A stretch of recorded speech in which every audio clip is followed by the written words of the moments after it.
So a little bit of quick background for you, first of all, for those that have not come across me before. You can connect with me online. I try to be active as I can online. Most of our content is on YouTube. There's probably 300 plus videos, more than a million, 1.2 million views, I think we've had on those videos over the years. I say over the years, really most of it's been built over the last couple of years. It was turned out to be a little bit of a lockdown project. I speak at various events, run lots of networking, but then when lockdown happened, I had kind of more time, then I committed to that, and then now we regularly try and put out at least 2 videos a week. So lots of good content on there. We run networking events as well, and always keen to try and help other people, and hence I was more than happy to come and share this evening. So my background is I left university, I started an IT company. This was late 80s, early 90s, so a very long time ago. I know I don't look old enough, but my oldest child is 28 years old, maybe not a child now. So, I'm a little bit long in the tooth. And really that I think was just right timing, right place. I really didn't want to work for anybody else. I just wanted to do something of my own, kind of always been fairly entrepreneurial. And that worked quite well, through stumbling along. And then we got some very, very good results over time with that. And what I found was that, I kind of felt that anything I touched would turn to gold. And sometimes we can start believing our old hype a little bit. Then I had a very humbling experience where really due to a series of bad decisions, even though I built this quite an empire at the time, everything collapsed. I pretty much lost everything and started again from zero pretty much. And I say I learned a lot more on the way down than I did on the way up, and it was as I said, very humbling experience.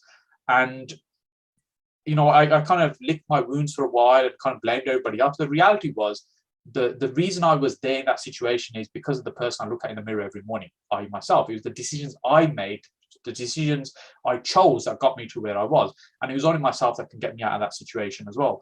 And so I was thinking about property, although I'd been kind of interested in property. I'd been a big fan of the Sunday Times Rich List, got pretty much all the editions, and I'd kind of religiously look through those whenever it's released and how people create their wealth. And so much of that wealth, particularly in the UK, is either made from property or is kept in property. And that for me was the enlightenment moment that actually, this is what I need to look at. But the biggest challenge was the belief that you need huge amounts of money to get started in property. And I certainly didn't have that. I barely had 2 pennies to rub together at that point. But, I started attending events and learning about property. And then, if I've been honest, my first 2 years are very, very difficult. And they were very difficult because I was just learning so many different things with so many different people, but I actually wasn't really getting any results. But you feel like you're trying all the right things, but not getting the results. And I was stuck in that place.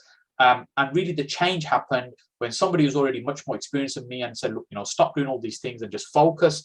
And some of that we're going to talk about this evening, and just do one strategy and do that one well. And for me at that time was sourcing.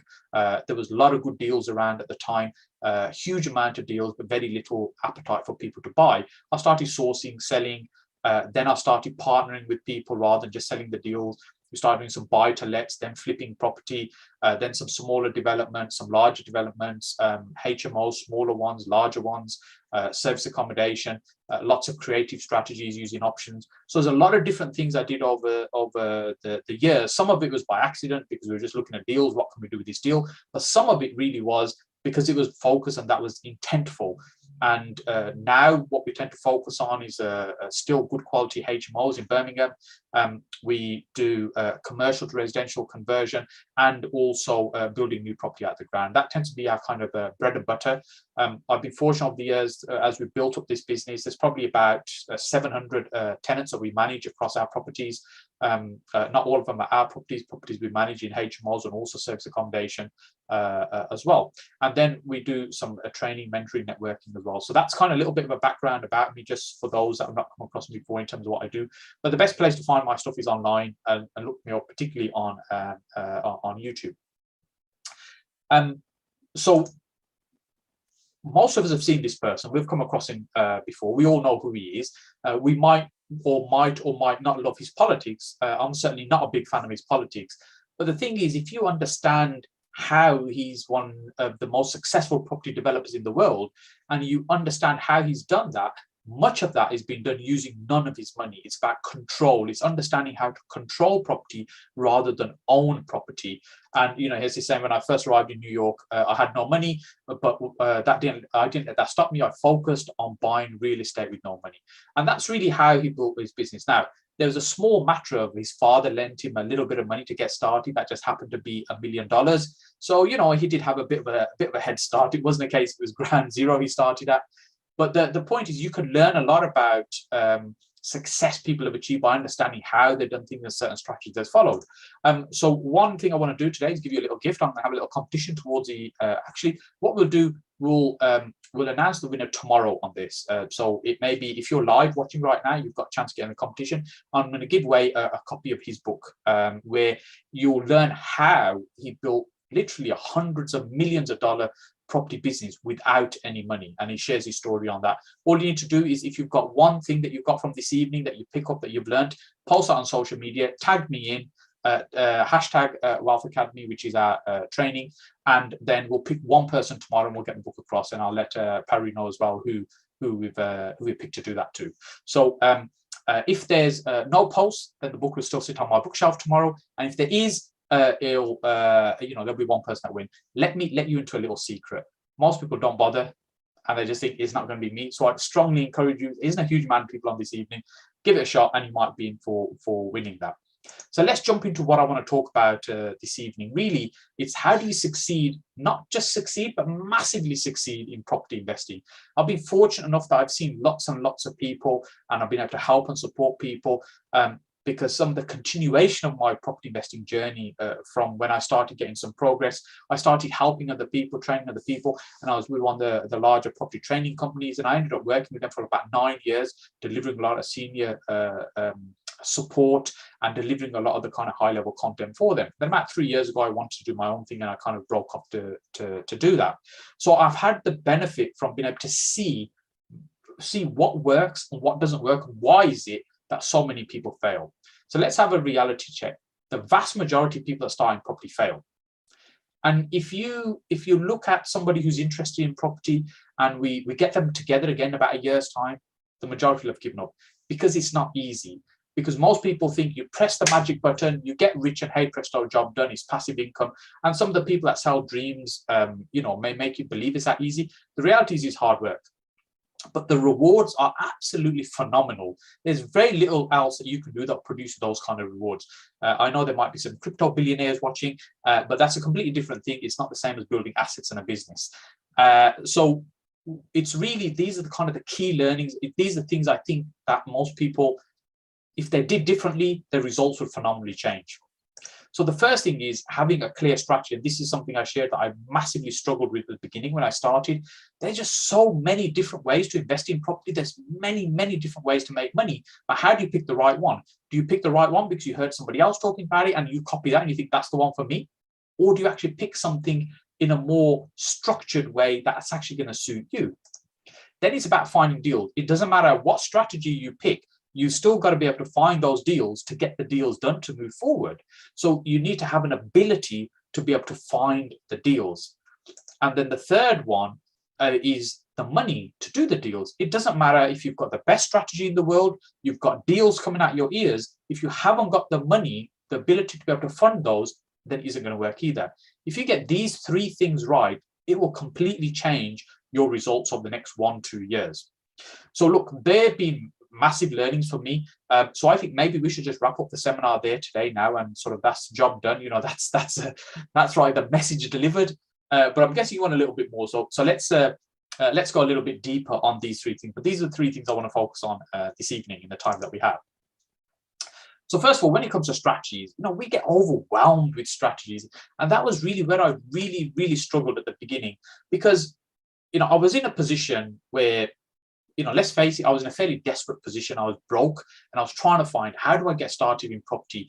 When I started in 2006, late 2006, 2007, at that time, many people, the strategy they was following was no money down. They were buying property with no money. And I was trying to understand, how can you do this? I could see other people doing it, but I didn't quite understand how to do it. And I'd go along to events, and there wasn't that much in the way of online stuff then. There was a couple of forums, but certainly this was before Facebook. We'd go to some networking events and, you know, learn a little bit, read a few books. But it was really difficult. You see somebody speaking and they're talking about, hey, you know, they're doing HMOs, they're making £1,000 a month. And I'm thinking, oh, that's the strategy for me. That's the one I need to do. And I kind of, you know, just one of those and my life will be completely different. You know, a month later, you hear a different speaker. They're talking about, hey, you can buy properties for £1. I'm thinking, whoa, I've got £10. Maybe I can buy a few houses. And then I'm off pursuing that strategy. And I'm thinking, that's the one I want to do. You know, following month, somebody else is talking about no money down. And I'm thinking, forget the pound. Now I want to buy houses for free. So, you know, I jest a little bit, but the reality is many of us have experienced, we just jump around between different things. We don't really settle down with one strategy.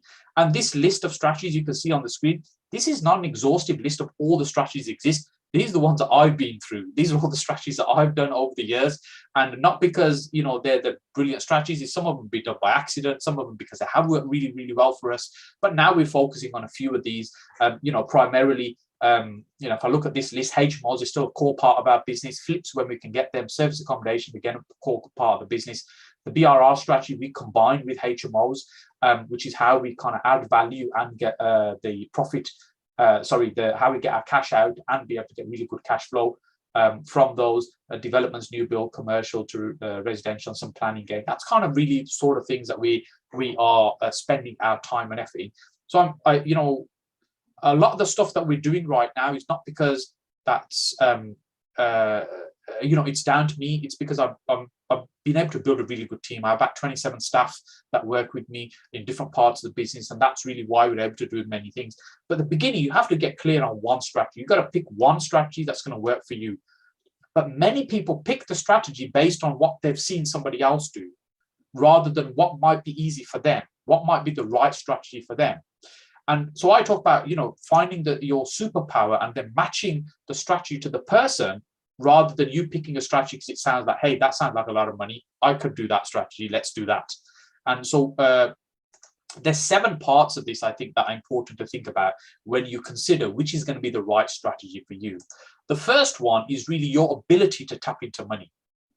So this is about how much money you already have saved, what equity you might have in property, maybe even a home you can remortgage, your credit file, how good is that? Are you even able to tap into mainstream finance?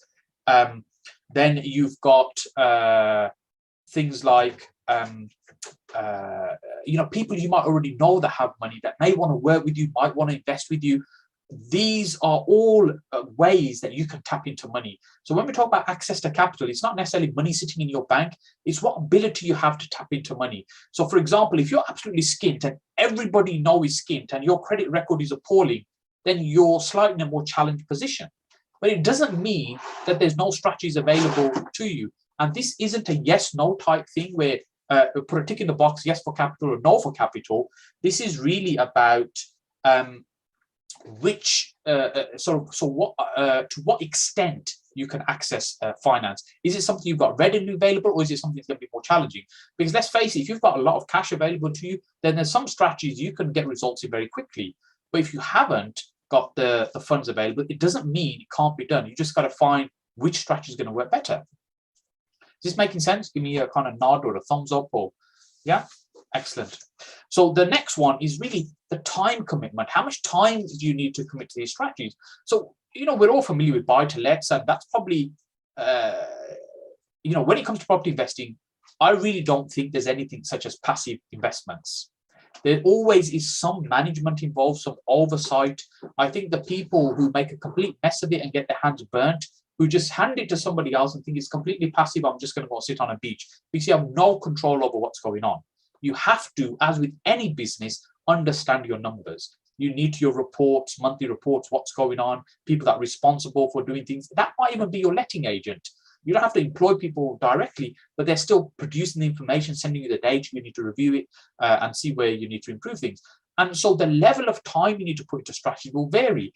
So for instance, if you, let's say you want to do rent to rent, then you need to have the time to be able to go out there, work with the agents. You need to go out there, do the marketing to the landlords, to start those conversations. And let's say you're going to do rent to HMO. But once you've got those properties, you've got to put the effort in, get all the conversion done, get the compliance done, get it furnished, get it operational. You need to do the market research to make sure there's sufficient demand there, but also understanding what type of clients you're going to have in the property as well.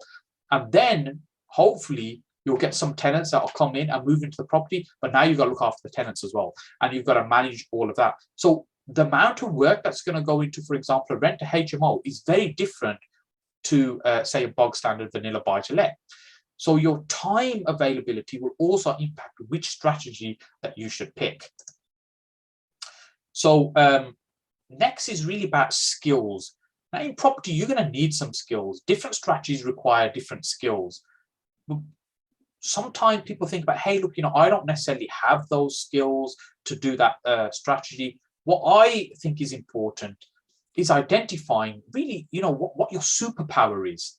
What is it that you're really already good at? So for instance, let's say you work in sales. It may be you're brilliant with people in that communication, in kind of influence outcomes, in kind of selling concepts, selling the ideas. And so then you'll be very good at those strategies that require front-end communication, dealing with the agents, dealing directly with the sellers, negotiating those deals. You'll be in your element when doing that type of strategy.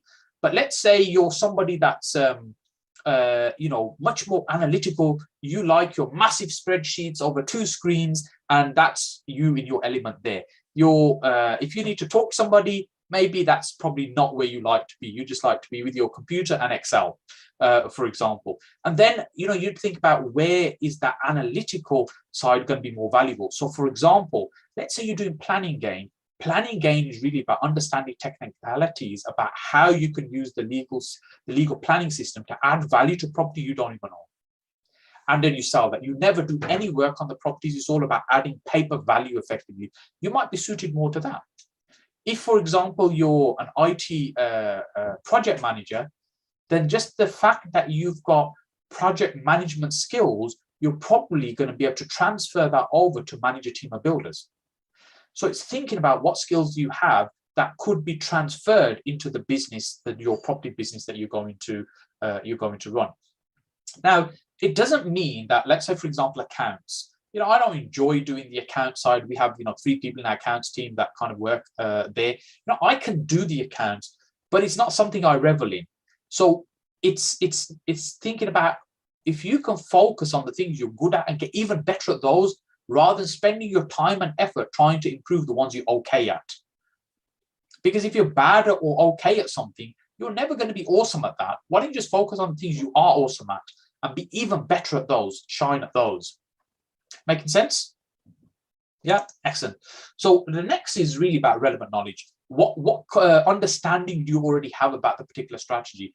For example, let's say your family had a couple of buy-to-let properties.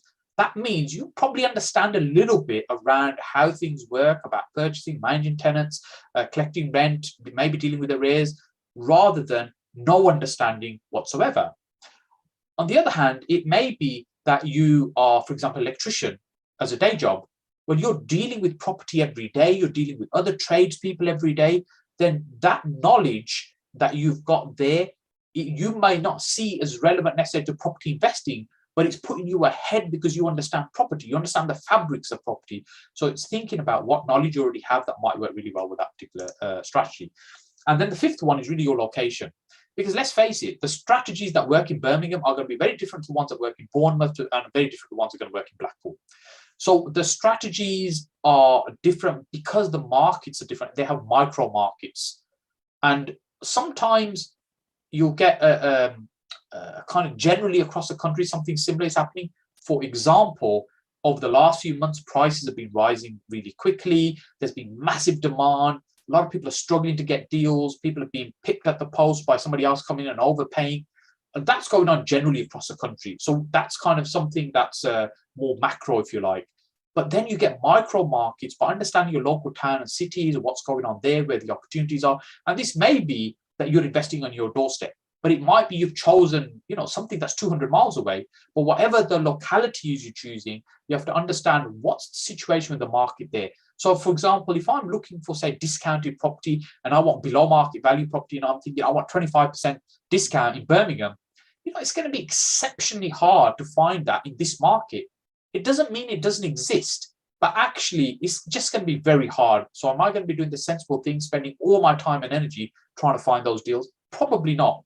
But let's say I'm, in Hull, or one of the small towns, the northeast of the country, they're much more deprived, and there you've got much higher chance to pick up discounted property, because what's happening is not uniform across the country. It will vary from localities. Understanding locality, what will work better in that area. And then number 6 is really people you already know, your contacts, your connections. This is not your immediate contacts even, LinkedIn describes this as your second degree connections, your contacts through your contacts. So for example, you might have a relative that's married to somebody that works in an estate agency. That's an indirect contact.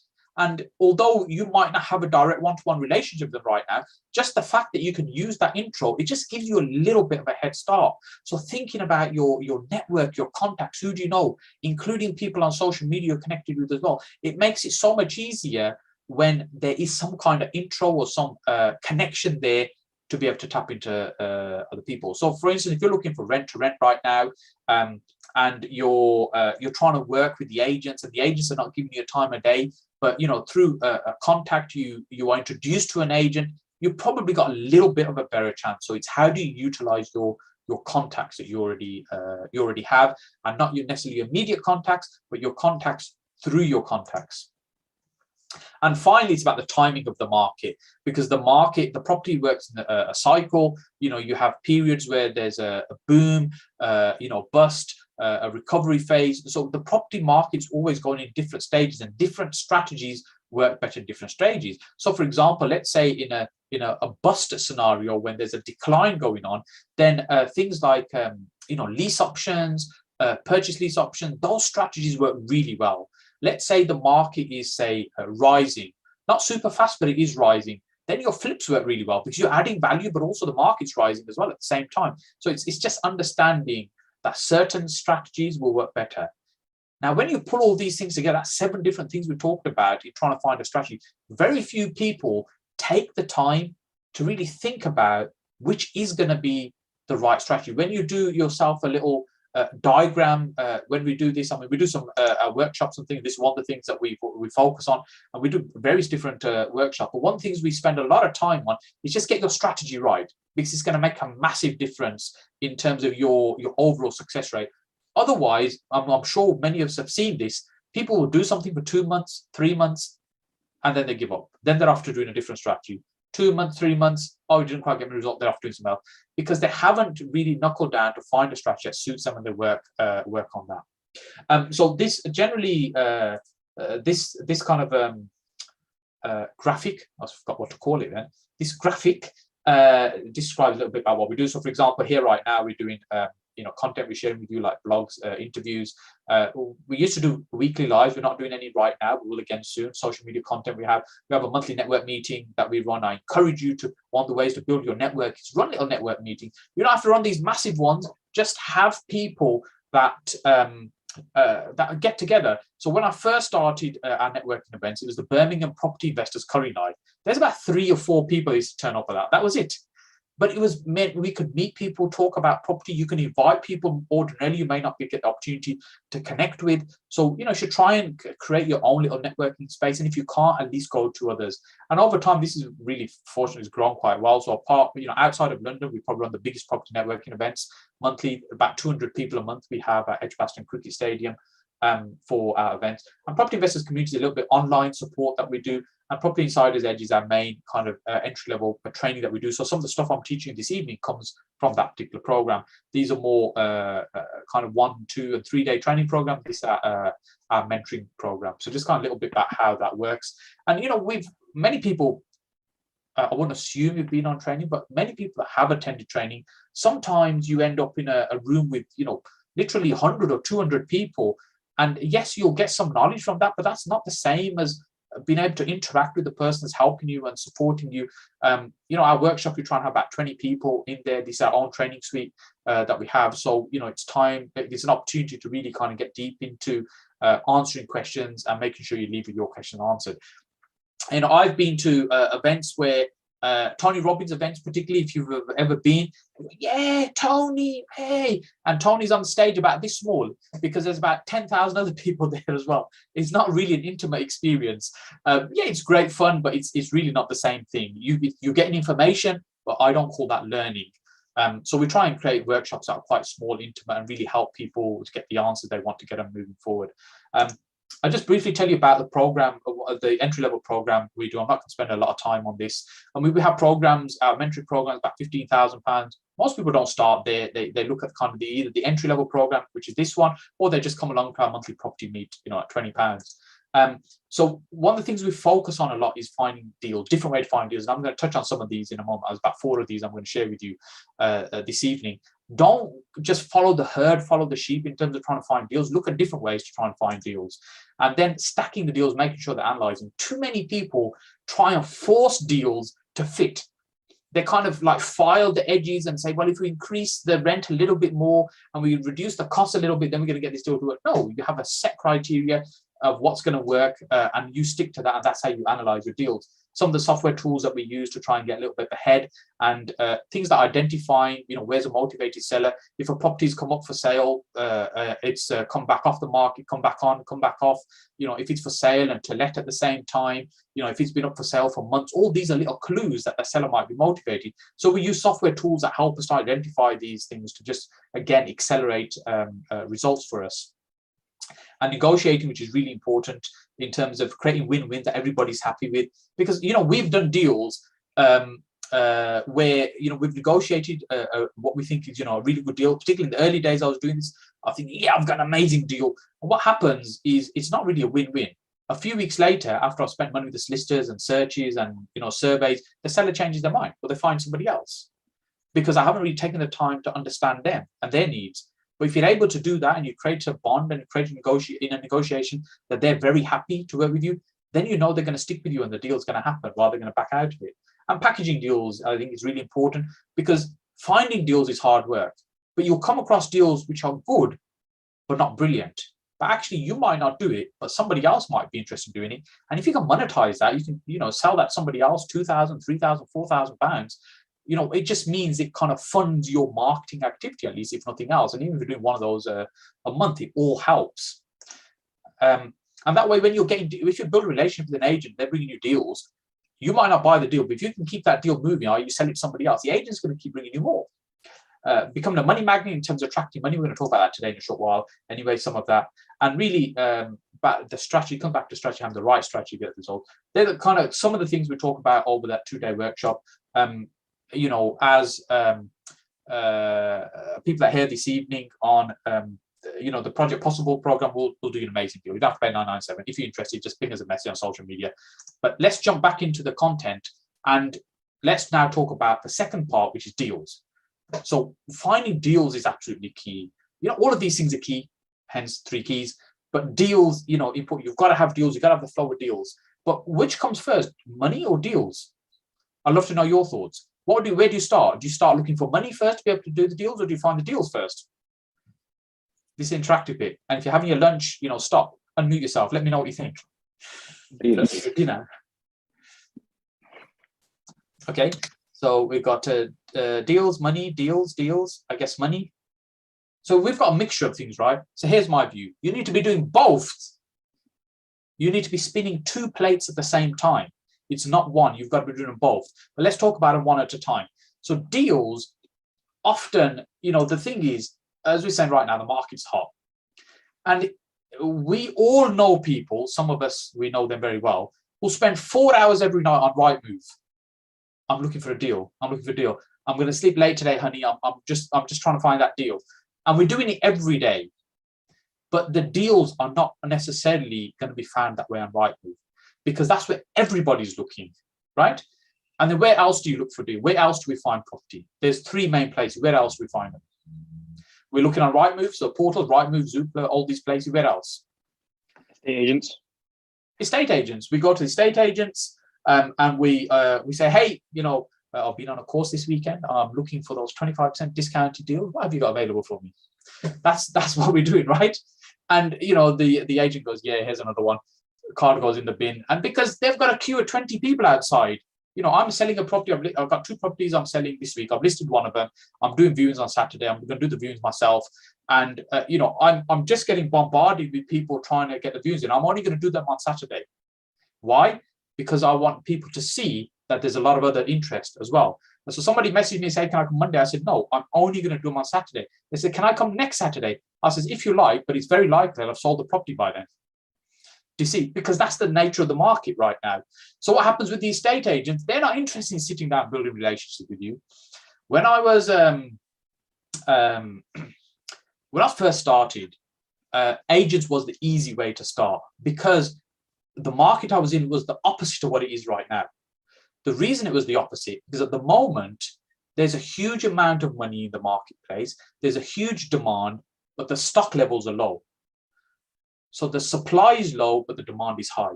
Then it was the opposite. Then the supply was very high because a lot of repossessions, a lot of prices were falling, but the demand was very low because everybody was scared the market was crashing. It's when's it going to finish? The price is still falling. Prices, not like now we're talking about prices keep rising. Then every day is prices falling, prices falling. When's it going to stop? So people are scared, they're fearful, they wouldn't buy. So it's still a challenge. But I could go to an estate agent, sit down with them, have a cup of tea, get through a packet of biscuits, and we'd be there for 2 hours and they'd be quite happy talking to me because the phone wasn't ringing and nobody else was walking through the door. You try that today. They're not interested. They haven't got time for you. The phone doesn't stop ringing. So what we've got to do is think about, okay, how do we do things differently? So what's the third one then? So we've got deals that are on portals, Rightmove, Zoopla, we've got estate agents. Where's everybody else look for deals? It's an easy one. It's auctions, right? Yeah. So we watch Homes Under the Hammer. We're all property experts and we're off to the auction. Right? It must be easy, though it's on TV every day, right?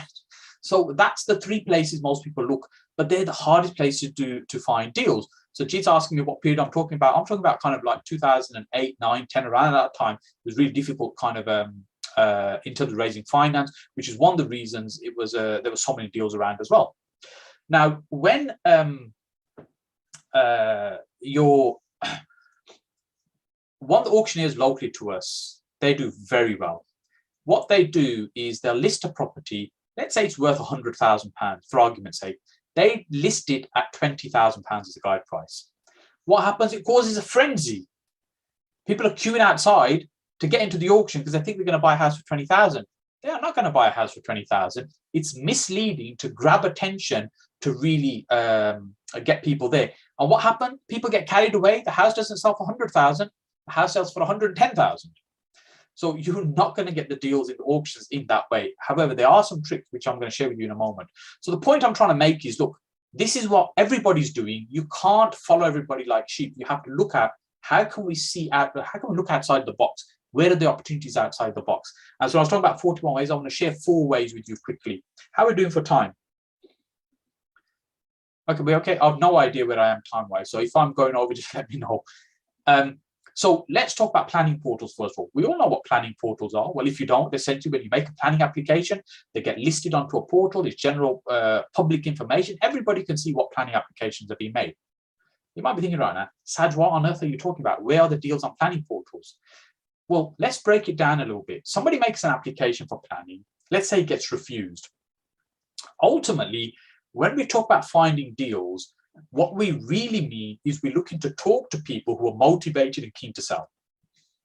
And what we are saying to them is, look, be flexible with the price and I'll be flexible in getting that deal done with you. So often it's speed and certainty. They want speed, they want certainty, and you're saying, get me a lower price, get me a better deal, and we'll do that. So that's often how your deals are done. So what we're really looking for is motivation. Now, when we're looking for things on the planning portal, let's say something's been refused planning. There's a chance that person might be getting a bit fed up. They might be open to maybe selling that property. Let's say it's been approved. Well, it's been approved, but it might have taken, a year to get to approval. And now the circumstances have changed. They might consider selling it. Or let's say it's been withdrawn, which is the other option. It tends to be one of those 3 things. And it could be withdrawn more than once. That means they're getting frustrated because they can't get a result.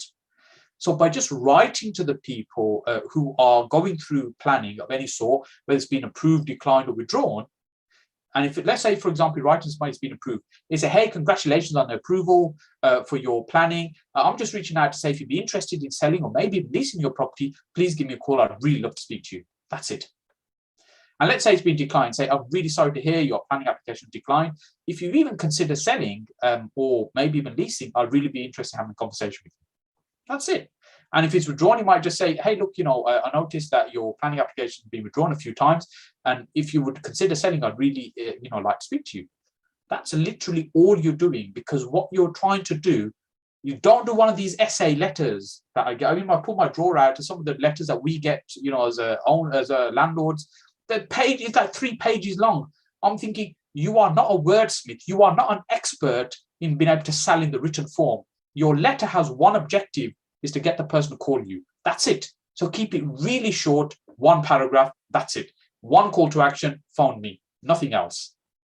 Because that's all you want them to do. You want to pick up the phone and start talking to you. Now you've got their phone number. Now, even if there's nothing there, you can go back to them. So that's all you want. If you try to do pages and pages of explanation, they will then make their decision whether they do or don't want to work with you based on what you've written. But you don't want them to make that decision. You just want them to start talking to you. That's all.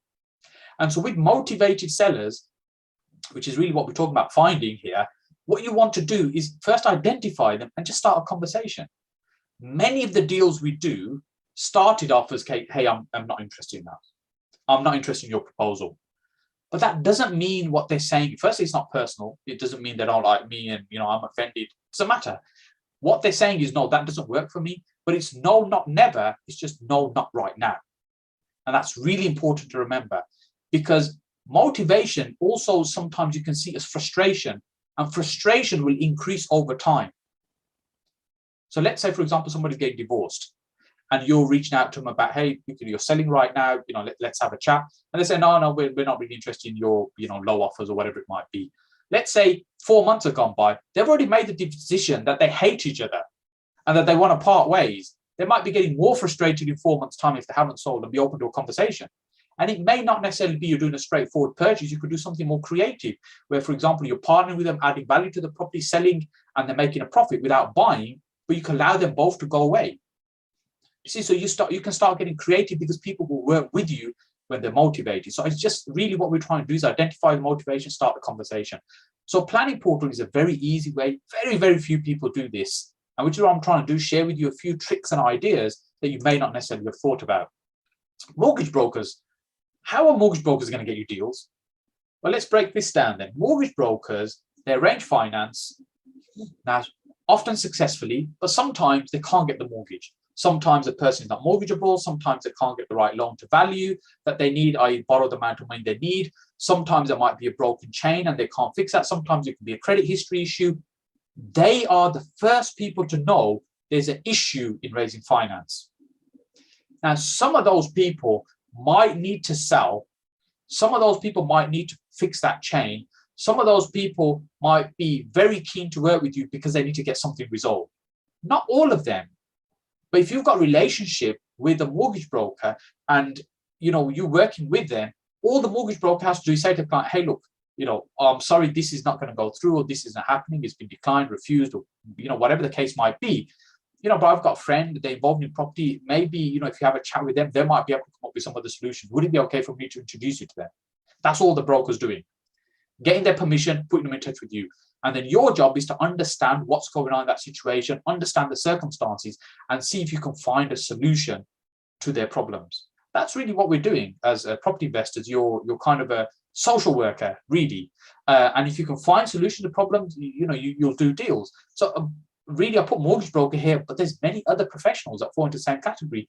Architects, for example, accountants. Accountants know, they know the financial situation of all of their clients. They know who needs money, who's got plenty of money, who's interested in buying property, who needs to sell some of their property.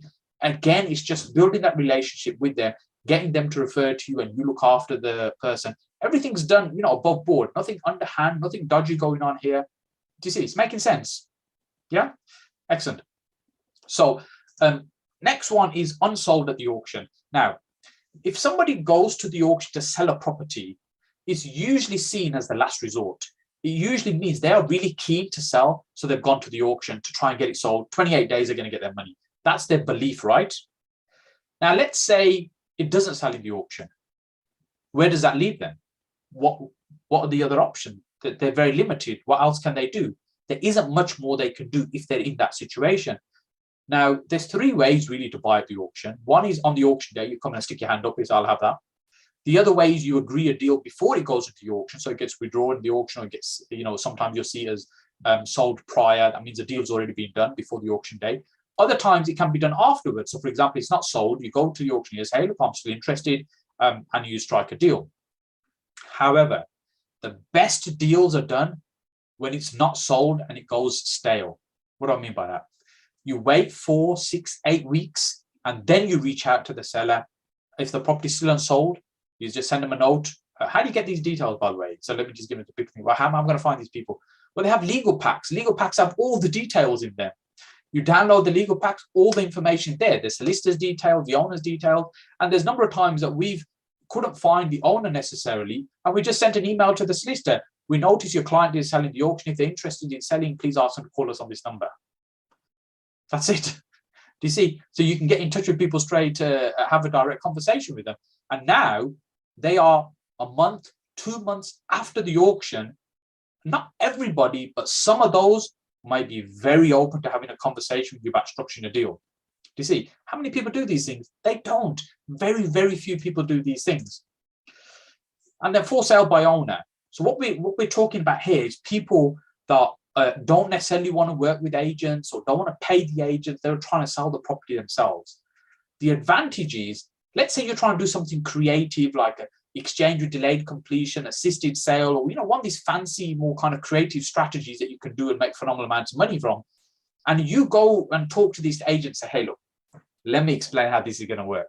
You're just going to blow their mind. Now, their job is now to go and explain it to the seller. It's just not going to work. It's all going to get lost in translation. But if you can sit in front of the owner and speak to them directly, you've got a much higher chance of getting a result, because some of it's just rapport. They have to like you. Business is done when people get to know, like, and trust you. If they don't know you, they don't like you, they don't trust you, it's not going to happen. So, for example, I said, I put a lot of good content out there. I'm happy to do presentations like this. We spend a lot of time and money putting out free content. Why do we do that? We're not insane. We run a business. But why do we do it? Because what we're doing, we're allowing people to get to know, like, and trust us. And if they want to do business with us, it's just so much easier. We don't have to go chasing for the business. People approach us when they're ready, because they get to know us, because they've seen us socially online. They get to like us. They'll make a decision very quickly whether they like us or not. If they don't, that's okay. We're not trying to persuade them to like us. If they like us, great. And then the trust happens because they're watching a lot of your content. So I'm looking at you now. I can see the whites of your eyes. If you've got your cameras on, you can see the whites of my eyes. That's a much better way to build a relationship than, say, on the phone. Do you see? Now, you can do that on social media. You can do YouTube, for example. All of this is helping to get to know, like, and trust. So the point I'm trying to make is that's where the real business is done. So when you can get in front of the owner, you're still selling, but rather than selling, for in the sense that we're selling, invest with us or learn from us or whatever. Now what you're doing, you're selling, saying to the owner, sell to me, sell your property to me. That's what you're trying to sell to them. Yeah, i.e. you, but for them to buy into you. If I can't explain that correctly. So whenever there's an opportunity to get in front of an owner, that's what you want to do. And there's lots of tricks you can use as well if the property's with the agent. For example, one of my favorite ones is, I turn up the property to do a viewing. I've got my notebook with me. I'm walking around with the agent, doing viewings, doing the thing, you're looking around and stuff. And then what happens, I put my notebook down on the sofa, we go and do other things, and then I leave, and then I get to the car, and then I remember, oh, I think I've left my notebook at the house. And then 10 minutes later, I go and knock on the door and say, really sorry, I think I might have left my notebook somewhere, maybe on the sofa. And guess what? Now you're in a conversation directly with the owner. Now, I'm not saying that you should exclude the agent. I'm definitely not saying that, because the agents are your friend, but you can communicate directly with the seller. You've got a much better chance of doing a deal. That's all I'm saying here, how you can get in front of the owner. So, for example, who's heard of Strike, the new estate agent that's kind of trying to promote on TV and stuff? Yeah. A couple people. Okay, so Strike is a new estate agency model, a national agent. Well, what they're doing is saying, we'll sell your property for free. There's no fees. And what it means is that the seller has to do all the viewings, all the communication and stuff, and they put the for sale sign outside for them. They put it on Rightmove for them. So how does the agent make any money? Well, their model is they make money off all the mortgage financing and everything that happens and all the other activity, the conveyancing. That's how they make the money. Now, it's still a new business. I'm not convinced they're going to make money doing that. But hey, they've chosen to do that. But what the brilliant thing for me is, it means I can send a message straight to the owner and talk to them. What more would I want from a seller, right? So look at opportunities where you can get straight in front of the owner to talk to them. Because I'm not saying to you, if you write 10 letters on planning portals, you're going to get 10 deals. You talk to 10 brokers, you're going to get 10 deals. It doesn't work that way. But what you're doing, you've got a much higher chance of finding a diamond doing this than you have sitting on Rightmove for 4 hours every day. Does this make sense? Yeah. So it's thinking outside the box. How can you find these type of deals? So what's next on here? Also, let me ask you a question. What you can see there, you have to turn your microphones on for this bit, otherwise it's not going to work. Says opportunity is nowhere. Yeah. Opportunities everywhere. Okay. So what's that now? Does that make it a bit clearer? Opportunity is now here. Now, yes. Now here, right? It's all of it is the same words. Nothing's changed. It's just your perspective is different. And that's exactly it. The deals are everywhere. It's not a case that there are no deals. Everyone's frustrated. Oh, I can't find any deals. There's no deals out there. I can't get in. The deals are everywhere. It's just that we're not seeing them because we're not looking for them. If I sat down with you and I said, look, what we're going to do now, we're going to look for any property that looks fairly tired and distressed. And then what we're going to do is send a letter to that owner. We're going to put a leaflet to that door. Then on your journey home, I promise you, you'll see properties that you drive past every day that you never thought about. Because now we've identified that's what you're looking for. So it's focusing your mind on what is it you're looking for, how you're finding things. The deals are everywhere. They're in front of us, they're in plain sight. But we just need to know how to identify them. Is this making sense? Yeah, excellent. So so before we jump on to the last bit, we talk about we have a networking event. So we hold it at Edgbaston Cricket Stadium. We're about 200 people there. As I said, outside of London, it's the largest networking event. You know, if you want to come along, it's a £20 a ticket. If you want to ping us a message, ping me a message on social media, and you know, I'm quite happy to do you a 50% discount if you want to come along. We run some smaller ones in our own training suite. We can get 50 there for a networking event. So we run some at 200 capacity and some at 50, and they always get sold out. It's because we're not really a hard sell type environment. Yes, we tell you about what we do. We don't push it down your throat and say buy this, buy that. It's, you know, I like to create an environment where people can network, they build, they grow, and that's hence here sharing my knowledge and trying to help other people as well. And if you're not in Birmingham, that is absolutely no excuse, because there are people traveling from all around the country to come to the event. So let's jump now into the final step, which is the money piece. So we talked about getting the strategy right, understanding, look, you need to get clear on what strategy you're going to use.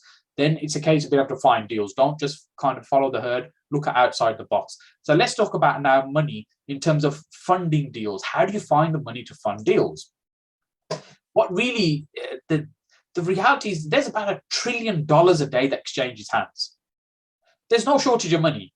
The only issue is it's not just not going through your hands. So what we need to do is think, there is money out there, but why would somebody invest with me? We've got to think about, how can I be investable? How can I be attractive to an investor to want to invest with me? And this is what I kind of want to break down a little bit. The first thing is just understanding kind of, how money works and different types of money. So or some people talk about, like, for example, a capital stack. What's a capital stack? Well, if you're purchasing a property, let's say it's a buy-to-let, and your mortgage broker gets you a 75% mortgage. Let's say it's a £100,000 property. You've got to put £25,000 of your own money in. And so you've got your kind of core capital has come from the bank, and then your top up has come from you in terms of that. So you've got two different levels. But let's say you are buying the property, but then you're renovating. So that might be, you've got core part of it is bridging loan. Then you've got your money going as a deposit, but then you might have a top up as well that's required to develop the property. So you've got kind of different layers of money, and each of those different layers can be funded in different ways because they attract different types of risk. So for instance, the person or the organization that provides the main chunk of cash, they're probably going to get first charge security on that property. So they will offer you the lowest rates because they are sitting in the least riskiest position.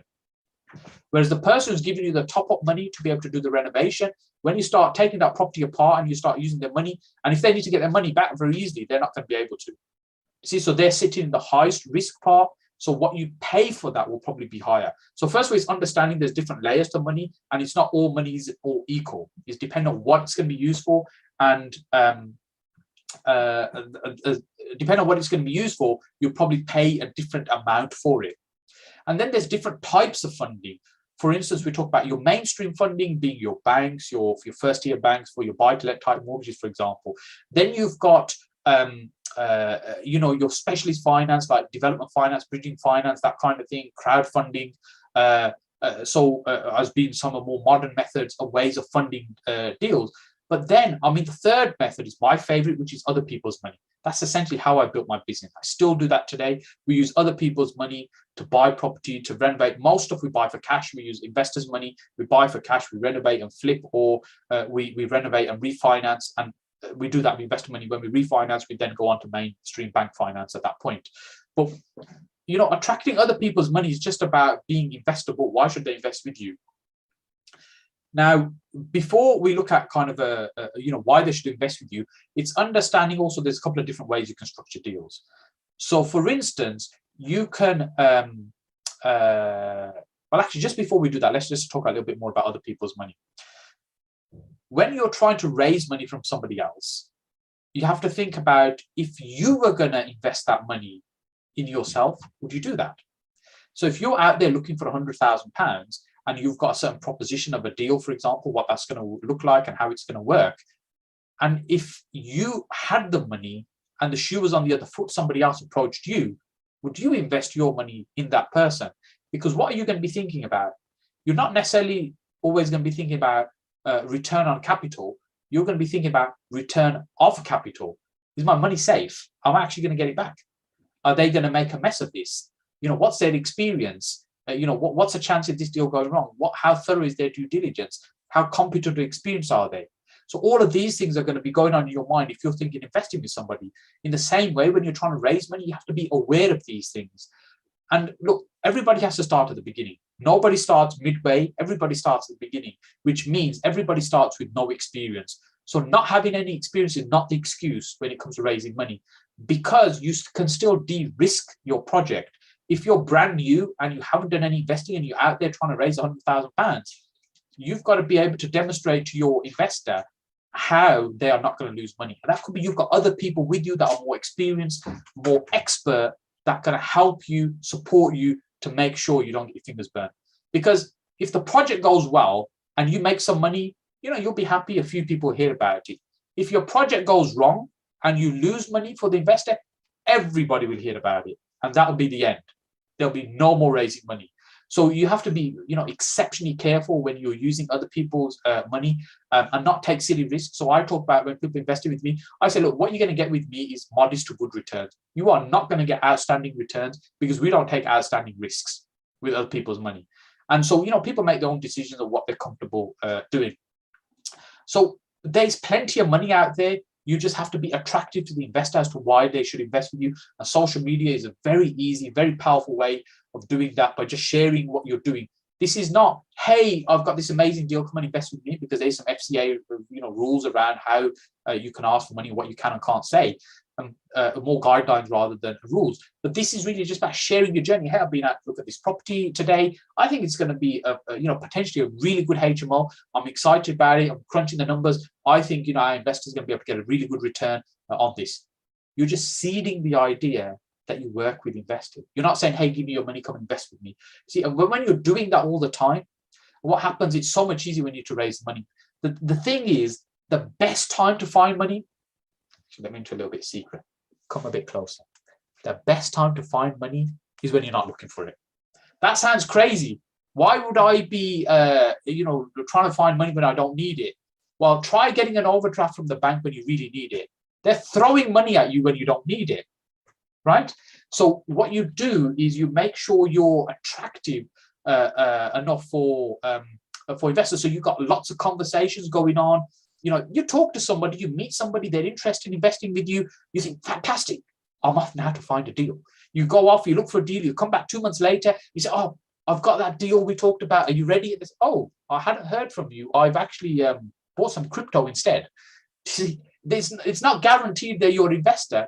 They just expressed an interest in investing with you. But if you have lots of expressions of interest, here's the thing. You can pick and choose who you work with. You don't have to be in the state of desperateness, I need to raise the money. And that's kind of the key thing when it comes to raising money from other people. So I'm conscious of time. So the other thing to think about then is, you know, how you structure the deal. There's 2 ways you can do is debt or equity. Debt is traditionally what most people do. It means they're borrowing money. It's debt. So if you're taking a mortgage, you're taking bridging finance, you're borrowing money in terms of a loan from your investor, that's all debt. Equity is where you're sharing the equity. Let's say all the money comes in and then there's a share in the equity. You're sharing the risk and rewards, more of a joint venture. And they're kind of subtle differences, but it's important to be aware so you know what it is you're offering and how you're going to structure the deal. And the thing is that, as touching on what I talked about earlier on about, you've got to be putting good things out there to attract those conversations. You're not saying, come and invest with me, come and invest with me. Occasionally you might say that, but most of the time you're saying, hey, look, you know, we do this, we do that, we help people get a great return. These are the returns we're trying to achieve right now. And you're just looking for where somebody might be interested in having a conversation with you. What you want to do then is qualify them, understand they might be the right type of person. Right now, you know, I haven't time to go into that. We could spend half an hour, 40 minutes just on how to make sure you qualify and line up your investor. But really, the first thing you need to do is just start getting those leads in, start those conversations. Then when you qualify, then you've got plenty of investors to turn to. You've got a little bank of investors to turn to. You don't need 100, a handful of them, because when you got that deal, you ring that investor and say, hey, look, or you message him and say, we spoke recently about a deal in this particular way. I've got a fantastic opportunity. Of course, we need to move quickly on it. Would it be okay if I send it across to you and you come back to me within a couple of hours or by tomorrow morning at the latest? And hey, look, it's really okay if it's not suitable for you, just let me know as soon as possible, because then I can move on. And it's really important that you make it easy for them to say no, because it's better if they're on the fence to say no now, because how long does it take to complete a purchase? 2 months, 3 months, 4 months?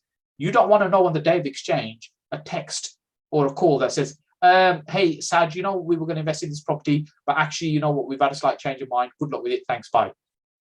You don't want that on the day of exchange. So you want them bought into it. Definitely they want to do it. So if they're on the fence, you want them out because you've got 2, 3 other investors to turn to. It's easier that way. Is this making sense?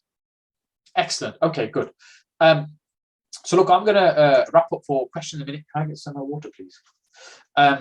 And just a reminder, we're going to run this competition tomorrow. If you want a copy of Don's book, then we'll send that to one person tomorrow. So if there's anything that you've got from this evening that you thought, actually, that was great, that was a nice learning, that was a great quote, post it on social media, tag me in, hashtag, and we'll pick one person tomorrow, and we'll send the book out to them. And this is, so this is our property networking event. If you want to join us, we will do you a 50% discount code. Just ping me a message on social media. And if you decide to do nothing today other than, if you enjoyed this, then jump onto this link here or scan this as a QR code, and we'll send you a video on the 9 things you must do for massive property investing profits, where really it's where, on that video I focus on where the profits are, how do you make the money. So you're in our world, and we'll share content with you.